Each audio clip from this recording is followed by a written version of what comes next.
தமிழகத்தில் ரேஷன் கடைகளில் கிட்டத்தட்ட அனைத்து வகையான ரேஷன் கடைகள்லையுமே இதை பின்பற்ற சொல்லி ஒரு உத்தரவு ஒன்று பிறப்பிச்சிருக்காங்க. ஸோ ரேஷன் கார்டில் இதை உடனடியாக செய்து முடிப்பது அவசியமான ஒரு விஷயம். ஸோ ரேஷன் கார்டை இதை முடித்தால் மட்டும்தான் உங்களுக்கு பார்த்திங்கன்னா தற்சமயம் உங்கள் ரேஷன் அட்டை செயல்பாட்டில் இருக்கும். இந்த ஆதாரமானது தமிழக வெற்றி கழகத்தின் தலைவர் விஜய் அவர்கள் முதலமைச்சராக பொறுப்பேற்று போன்ற ஒரு சூழலை அடிப்படையாக கொண்டு ரேஷன் அட்டைதாரர்களுக்கு புதிய விதிமுறைகளை விளக்குகிறது. குறிப்பாக போலி ரேஷன் அட்டைகளை ஒழிக்கவும், முறைகேடுகளை தவிர்க்கவும் பயோமெட்ரிக் சரிபார்ப்பு, ஆதார் இணைப்பு போன்ற நடவடிக்கைகள் கட்டாயமாக்கப்பட்டுள்ளதால் இதில் கூறப்பட்டிருக்கிறது. குடும்ப தலைவிகள் மற்றும் வறுமை கோட்டிற்கு கீழ் உள்ளவர்கள் இந்த மாத இறுதிக்குள் KYC நடவடிக்கைகளை முடிக்காவிட்டால் ரேஷன் விநியோகம் ரத்து செய்யப்படும் என்று எச்சரிக்கப்படுகிறது.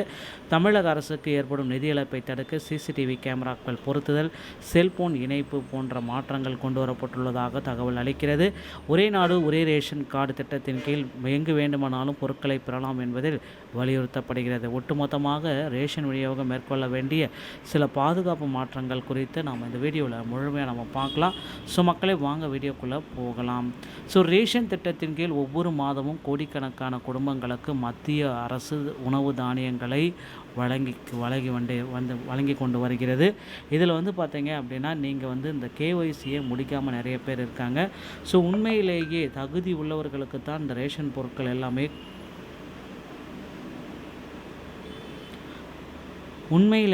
தகுதி உள்ளவர்களுக்குத்தான் இந்த ரேஷன் பொருட்கள் எல்லாமே கொன்று சென்று அடைகிறதா அப்படின்ட்டு எல்லாருமே கேட்கலாம். ஸோ சரிபார்ப்பை இந்த EKYC குறிப்பிட்ட காலக்கெடுக்குள் EKYC சரிபார்ப்பை முடிக்காதவர்கள் பெயர்கள் ரேஷன் அட்டையிலிருந்து நீக்கப்படலாம் என்று அதிகாரிகள் எச்சரிக்கின்றாங்க. இது இலவச அரிசி மற்றும் கோதுமை விநியோகத்தை நிறுத்திவிடும். ஸோ டோட்டலாக இலவச அரிசி கோதுமையுடைய விநியோகத்தை இது அப்படியே பார்த்திங்கன்னா டவுன் பண்ணிடும் அப்படின்றத குறிப்பிட்டு சொல்கிறாங்க. ஸோ போலி ரேஷன் அட்டைகள் தகுதியற்றவர்களின் பெயர்களையும் நீக்குவதற்காகவே இதை நாங்கள் செஞ்சுருக்கோம் அப்படின்ட்டு குறிப்பாக சொல்கிறாங்க.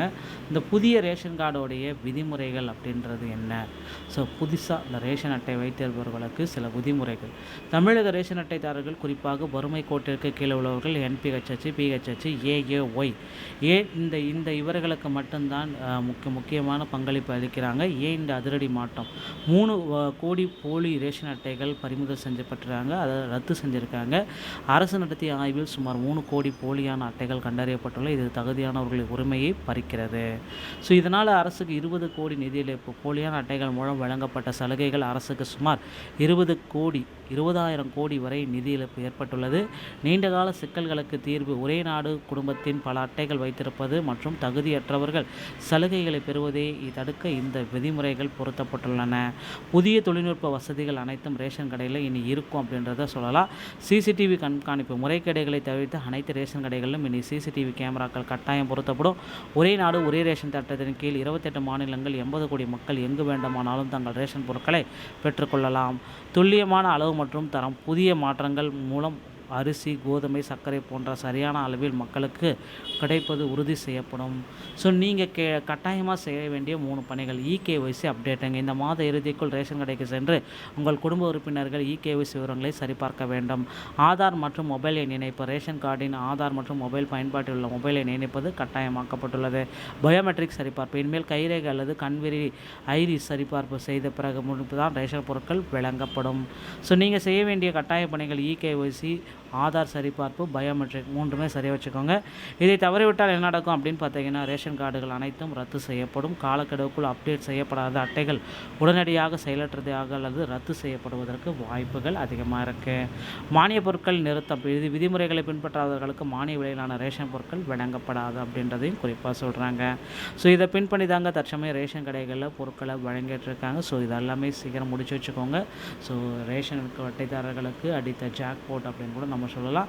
ஸோ மேலும் பார்த்திங்கன்னா இந்த ரேஷன் கார்டுக்கு முதல்வர் அவர்கள் விரைவில் 2500 வழங்க இருக்காங்க. அதுக்கு இது தேவைப்படுங்க. ஸோ கண்டிப்பாக இந்த 1/6/2026 முதல் இது எல்லாமே நடைமுறையில் கொண்டு வாங்க. அதுக்குள்ளார முடிச்சு வச்சுக்கோங்க. இந்த வீடியோ பதிவு உங்களுக்கு பிடிச்சிருந்தா நீங்கள் நம்முடைய சேனலோட இணைந்திருங்க. மீண்டும் ஒரு நல்ல தகவலோட நான் உங்களை சந்திக்கிறேன். நன்றி, வணக்கம், தேங்க்யூ.